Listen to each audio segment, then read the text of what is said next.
Pekebun Musangking diberi peluang pemutihan. Laporan Malaysian Gazette. 8/5/2025.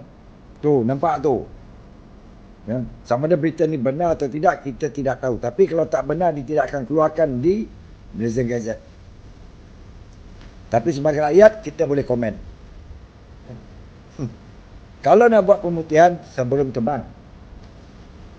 Dah setengah dudah ditebang, baru nak buat pemutihan, adalah tidak adil kepada yang mereka pokok yang dah kena tebang. Dan tidak adil juga kepada penokor-penokor tanah yang tempat lain, di Pahang ataupun di negeri lain, mereka tidak dapat peluang yang sedemikian.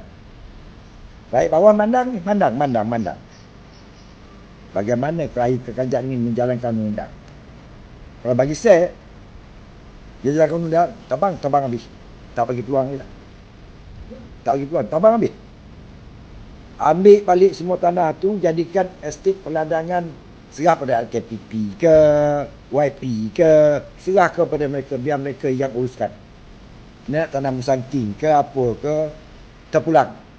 Tapi bukan rakyat yang tidak membayar premium, tidak membayar cukai, tidak membayar cukai pendapatan, mengaut keuntungan daripada tanah bumi bertuah Pahang ini. Itu kita tak nak. Tiba-tiba tak tahu sama ada tekanan politik ke atas permintaan seseorang ke, kita tidak tahu. Tuanku Sultan dah marah, dah muka. Pun terkejut, 26,000 ekar dituaka secara haram. Berapa puluh juta kerajaan Pahang itu. Saya tak tahu lah macam mana PPTG menjalankan pentadbiran di Pahang itu. Ya. Amat malam. Jadi kita minta, kalau nak buat pemutihan biar adil. Mana tempat-tempat lain yang tanah ditutup oleh orang Melayu, kalau ada, yang tak ada geran, dibagi peluang pemutihan. Dan kita nak tahu juga yang buat pemutihan ni. Satu orang tu berapa puluh hektar dah. Sampai 200 hektar ke? Sampai 300 hektar ke? Sampai 30 hektar ke? Ya. Adalah tidak adil kepada yang lain. Jadi, saya sarankan, kampeh balik.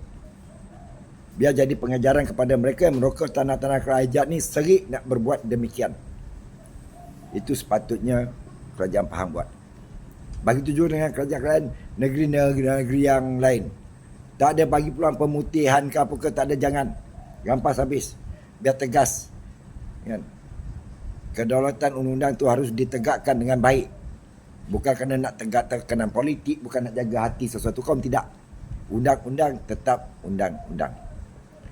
Fahami kehendak rakyat.